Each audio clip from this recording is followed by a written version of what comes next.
Great job. I can't tell you how proud I am. I mean, you guys, you talk about tough, resilient, all the way through. Obviously, the circumstances winning the game, phenomenal.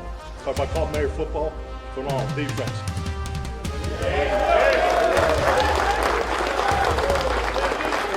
Celebrate one another. All right. Midnight roll. We'll see you tomorrow. And everybody knows the schedule. All right. We won't get Philadelphia. They're all Great job, man. Great job. Cowboys on 3. 1, 2, 3. Cowboys.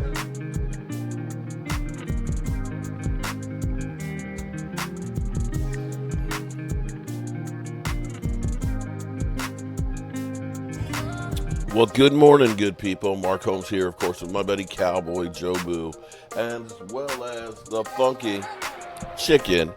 And as always, I want to say thank you all for watching, commenting, subscribing, and being part of the Joe Boo Sports Report. Without you guys, as well as you ladies, you know that this literally does not work. I hope everybody's having a great day. It is the aftermath of everything that has transpired. Unfortunately, we are out of the playoffs. It's done. It's over with. It's out. Now it's a matter of how do we finish? We have some really good things that have happened. I know that this seems like this season sucks, and I guess you could really say that it does. But it seems to me, one of the things that I look at is at this point, it's about building some momentum to end the season with good feelings and to feel like, man, if we can just get this right and that right and the next thing right, we'll be in great shape. That's what the hope is. And let me also, before I get deep into this, give a shout out to BetUS because my dad, it's funny, he's been betting and everything with the Cowboys, without the Cowboys and things, and the damn Eagles are the ones that screwed him yesterday.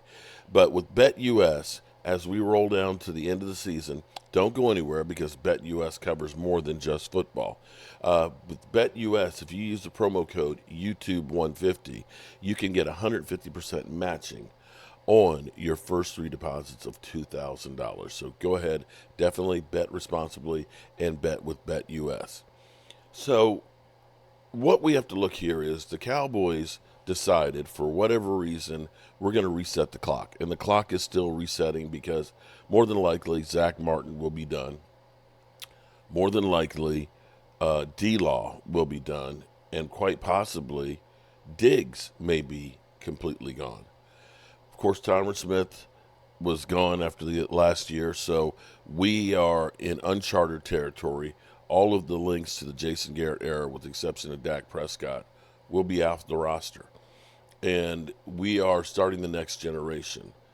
One bright side of the injuries that we've had is it's gotten a lot of experience for younger guys. And fortunately, that experience, at least over the course of the last 5 weeks, where the Cowboys have gone 4-5, is not losing experience. This is actually a team that's finding ways to win, although we found a way to lose against Cincinnati. But they're finding a way to win. You're getting guys experience that otherwise, had it not been for injury, they wouldn't have. And you're beginning to find some of the cream rising to the top. And one of the people I still have to say is Cooper Beebe. Cooper Beebe, lowest pressure rates allowed by a rookie offensive lineman, week since 16, with 10 minimum pass blocks. Cooper Beebe is 6. Cooper Beebe has helped to solidify the center of the offensive line. And I'm going to dare say I believe he's better than B.A.M. That was one of the great moves that the Cowboys actually made this offseason. And he's only going to get better. You have to like that. And then you've got Brock Hoffman, who brings that nastiness. I'm going to say big nasty number 2 after Kevin Gogan, because he's got the attitude. And you're looking and saying, man, we've got some studs there. And, of course, Tyler Smith. You've got a nice interior offensive line. The jury's still out with, of course, Tyler Guyton. And Terrence Steele has been playing better than he did the first half of the season. We'll see what happens in that standpoint. Maybe Tyler Guyton gets moved over to the right, and they fight it out, cage match for who's going to be the starter over there. And maybe you look at trying to get somebody else to be the left tackle. Maybe Tyler Smith moves out to left tackle. Who knows? But you do have some pieces that are pretty good. Last night, our running game didn't quite get there, but I can say that we are still finding some really cool things that are happening. Right now, CeeDee Lamb is within striking distance of starting a career with more yards than Jerry Rice. That's insane. Right now, I believe he's sixth most. I don't think there's a chance he can catch Justin Jefferson, who's got over 7,000 yards. But CeeDee Lamb is in there, possibly could end up being a top four by the time the season ends. And on a season where you're having Cooper Rush throwing to him and the injuries that he's had, you got to look at it and say, we got a stud, an absolute positive stud. And for those out there that have been questioning, Micah Parsons, and when you're a Cowboy, everything gets blown out of proportion. People have said, he doesn't care about winning. He's all me, his podcast and this, that, and the other. He throws the coach under the bus, threw the quarterback under the bus. They should trade him and get a couple of number ones. Well, I got to tell you, here's the thing. Micah Parsons now has 50 sacks to start his career, joining just 5 other people to ever do that. Thinking, well, trade him, you can get 2 number ones. That's if the Cowboys can actually get 2 number ones. Knowing the Cowboys the way they trade, it might be 2 number twos. Getting that, you have to first of all say one of those number ones is him. You're losing that player. You can only hope that you get a guy as good as him. And I don't think the chances are very good. And more than likely, that second pick, is it going to be enough to make up for what that guy's doing? Let's be clear here. This defense has turned around since he came back. This defense, with him, is beginning to really become good. With the injuries that it's had, Mike Zimmer, a guy who everybody said, man, he's a bum, get rid of him, has got these guys playing. And this is without Diggs. This is without Overshown. This is without Sam Williams. This is with literally finding pieces and making them implemented and working. Make no mistake about it. Tampa Bay had everything to play for last night, coming in on a 4-game win streak. This is a team that beat the Eagles and beat the Lions. And the Cowboys, with their season over, still played. And Micah Parsons, since he's come back from injury, has 8.5 sacks in 7 games. 8.5 sacks in 7 games. And is a half a sack away from double-digit sacks in every year that he has started in the NFL. Another feat that only 4 people have done. Let's listen to Micah Parsons here because Micah, Micah, you can say what you want about him, but that guy is all about winning. About the defense dominating in this victory. Yeah. You guys are doing it. Yeah, man. Like I said, we stepping up. We showing out. We're doing everything that I said we would do. And the thing is, man, we got to keep finishing strong. At this point, I think it's just about letting the world be known what we're capable of. And like I said, fighting for our lives. Earlier in the day, Washington won that game. Did that dampen anything? It seemed like you guys really didn't even care. Nothing really mattered at that point. We had, a 0.2% chance. So, like I said, it was nothing about what Philly or anybody was doing. It had everything to do with us, our character, and what we believe in each other.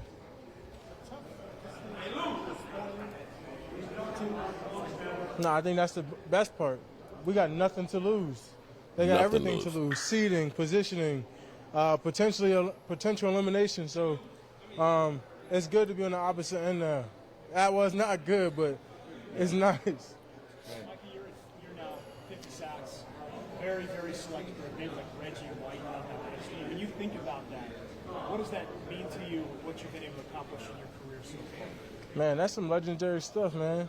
But that's the halfway mark of the end goal. You know what I'm saying? We want to get to that 100 career. We eventually want to get to that, Hall of Fame status. I just did half of what they accomplished. That's not good enough. So we got to keep going. Half of Charles keep stacking Haley. these years. The bar's already high, so I just got to keep, just keep going. Is this the year of overcoming? I say this because defensively, you guys had different injuries. You were injured yourself. You had to learn a new defense with Zim's new defense compared to DQs. Can you talk about the defense as far as overcoming all these different obstacles and being successful? Yeah, like I said, earlier this week, it was more of, proving people wrong. I think everyone had us written off and everyone kind of decided our future for us. And we were just like, hold on. We could be a damn good football team and we could win games. It's on us. Forget it. We lose our quarterback. We lose some other players. Okay, acceptance, reality. Now, where are we at? How are we going to get better? What do we have to fix? What do we have to look at? And that's what we've been doing every day, and everyone's trying to get better. We're doing better, rushing better, controlling the run better. Offense is moving the ball better, trying to limit us getting off the field. So we've been playing way better complementary football. It just sucks we waited this long, but it is what it is. The way Jordan Lewis intercepted that ball, it wasn't traditional. He took it. The way that Deron Bland got that fumble, he took it. Is that the defensive message of going into these final two games? Is go take it? Yeah, go take it. Be aggressive. Those was two huge plays, huge momentum-shifting plays. We can't say we win those games without those two plays. Baker was doing Baker today. He was extending Baker plays. was doing He was, Baker. Finding ways to get the ball down to his weapons. But in the end, our best guys got the best of their best guys, and that's what helps you win games. I believe if you guys finish strong, like that can carry over into next season. 100%. It's a morale. It's the energy to say, yo, we played with worse. Like, I can say I played with guys who, were banged up. We were missing this. Like, you need those type of testimonies to go into the future when you talk about leadership of guys who are willing to come in and say, yo, we might start off 0-2 and be like, all right, we've been here. Like, this ain't nothing. Like, I know what we can become. I know what we can overcome. I've been here before. And especially someone who hopes to be here very long term. You need testimony years. Like, you need to go through things. Everything can't be sunshine and rainbow. So I'm looking to finish this year strong and, prove to these guys that, bro, we could get over anything. It's just all about us and people in the locker room.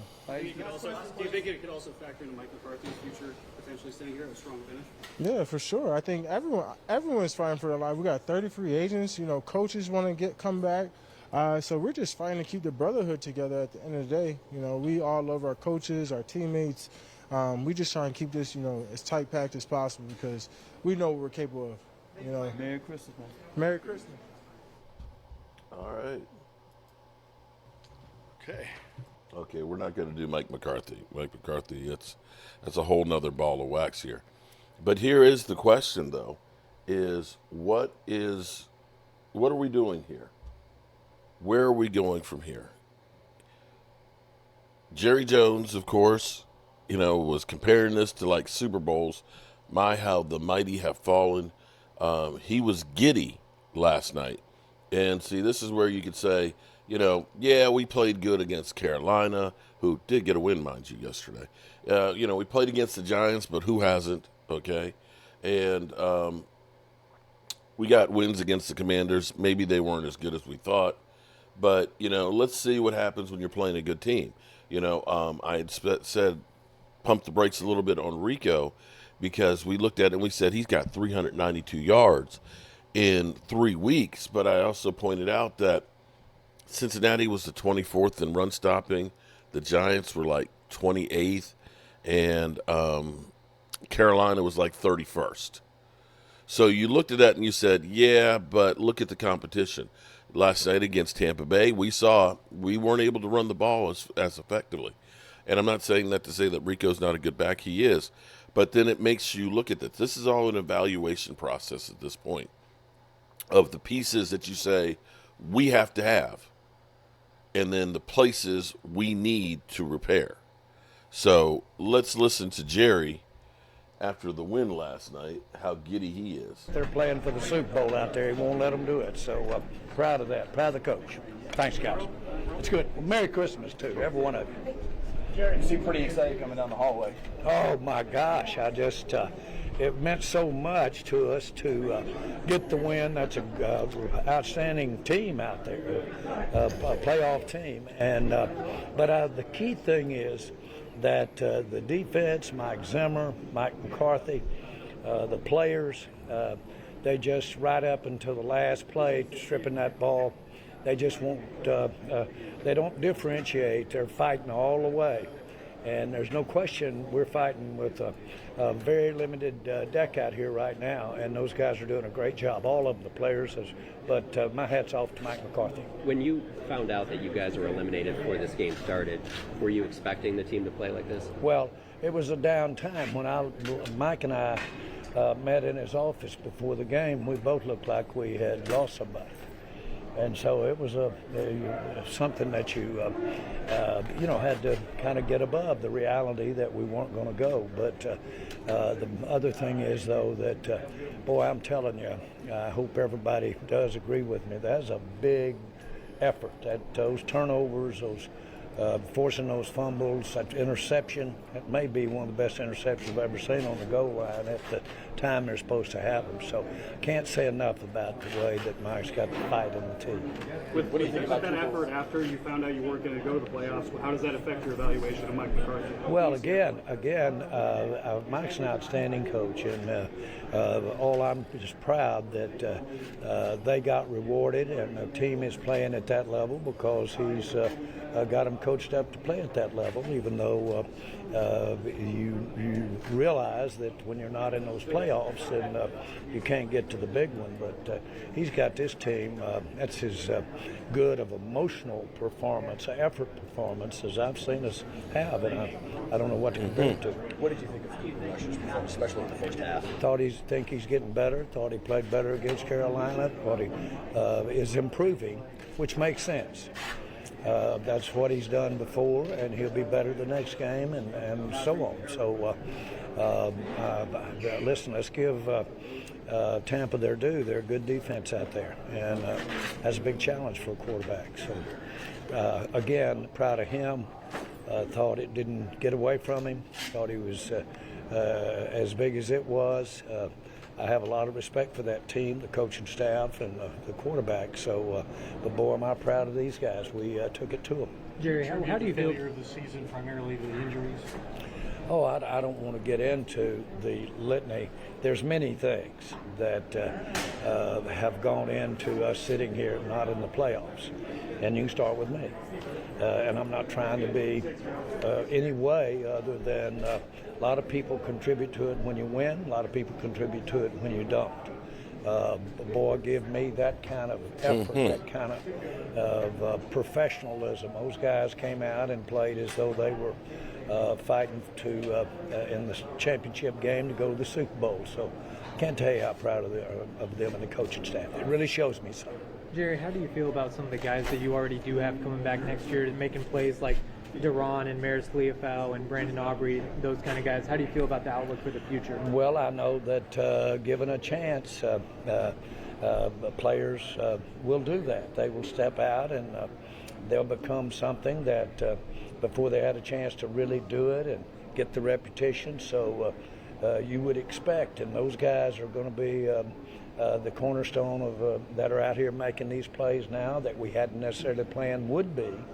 Those are going to be part of the cornerstone of our future. So that's why these games are so important. Thanks, guys. Merry Christmas. Merry Christmas. Okay, and again, I'm not going to listen to that one right now. So here's the real question. Okay, we've got Jerry Jones, happy as can be that Mike McCarthy is, he's got the troops fighting, and this was like the Super Bowl, and he's giddy about the job that they've done. Mike Zimmer and everything else. Here's my thing. I don't have a problem with Mike McCarthy as a coach because every coach is going to make some mistakes. Kyle Shanahan in the Super Bowl last year. The 49ers are like a roller coaster. They usually are really good, go to the Super Bowl, then they're bad. It's actually a cycle that's been kind of there. It kind of quit for about 2 years or so, where they were there, but now that team has gone off of it. So do you look at it and say Kyle Shanahan's not a good coach because he had a bad season this year? And mind you, at the moment, the Cowboys have a better record than San Francisco. Yeah, I know that hurts. I know that hurts 49er fans. I know that hurts. And at this point, all the Cowboys have left right now is playing the role of spoiler. And if you don't think that the Cowboys, especially Micah Parsons, would love to stomp the Eagles, you're wrong. They want to come in there and get some payback. And the same thing with Washington. Sadly, the team is beginning to peak and actually finally get the Mike Zimmer system together. And unfortunately, it's too late. Too many injuries. My big question will be is, where do we go from here? Is it going to be business as usual with Catboy, where we have 30 free agents? Are we going to let, half of those guys go? Guys like Osa Indigizua or Chauncey Goldston, guys like that are very, very valuable to the team. A guy like Rico, because those guys are free agents. And we're already hearing, Catboy talk, it's going to be very difficult this year. Well, that's when you find a way. You find a way. It's not I'm tired of hearing about what I can't do. I don't want to hear. See, for me, I don't believe people fail. They just give up. This house right here, they told me you're too late to save it. The contract has been signed to demolish it. It can't be done. I believe I'm sitting here, and it's still together. That's the kind of attitude that I want to have with my GM and president with the Cowboys. I'm tired of hearing what we can't do. I want to see things done. So, let's see what the talking heads have to say. Damian Woody says, no, it's time for Mike McCarthy to go. He need to go. He need to go. Oh, they upset the NFC South leading Buccaneers. Have now won 4 of their last 5. Jerry Jones had nothing but praise. This is supposed to be a team that's contending for a Super Bowl. And this team is missing the postseason, so absolutely not. Right. They gave that game to Cincinnati. They basically rolled off 5 straight. Jerry Jones had nothing but effusive praise for Mike McCarthy. They don't like to pay guys a lot in Dallas. You Cowboys fans are unreal, I'm just saying. Look at how many games we've won when they don't matter. The tea leaves say that Mike McCarthy is coming back. What do you think? Great. The organization loves mediocrity, so awesome. I don't know. They're an average organization that doesn't win when it matters the most. They're 4-12 in the playoffs since 1998. That's with 6 coaches. I'll say this: if you bring back Mike McCarthy, I agree with Rex. He's a good football coach. He's won a championship. You're not going to win a Super Bowl with this offense, schematically. You just won't. You can't tell me that you could watch Detroit and you could watch Minnesota and you could watch Green Bay and you could sit there and go, schematically, we create as much advantage for our players as those teams do. So if you want to bring him back, I would change the offense scheme-wise. He's a very good coach. He's won a Super Bowl. They're an average order. And you absolutely have to change the defense. So, I mean, that's a given. Yeah, you're right about that. All right, let's talk about a team you love. How about Detroit and Ben Johnson, because they dialed up this nasty trick play. So they think Mike McCarthy needs to go. Fire him. Fire him. Even though the team has been playing better. I'd like to get your thoughts on that one. I think the problem you have now is you're actually getting guys that are buying in and believing. They're getting that good feeling. And do you scrap all that and start all over? You've actually reset the clock on a lot of the players. You've got yourself draft picks. It looks like we're going to be seated in somewhere around 12. Most simulators still have us at 12. So we weren't going to probably move up much more than that unless we had literally lost all 5 of these games, the last 4 of the last 5 games. And even still, you still probably wouldn't have been that much higher. I think that the good feelings that you have with the players right now is more important than picking for 3 or 4 places higher. But then again, what do I know? I think that you're better off because now you can hit the off season. If you bring back Mike McCarthy, you can hit the ground running. You tweak the coaching staff. Maybe you bring in an offensive coordinator and stuff. You're going to have some guys who get jobs elsewhere. But it's easier to fill in a couple of places than to start all over. And it's better to keep people, especially young players, in a similar situation that they had before. Because the NFL does not practice that much.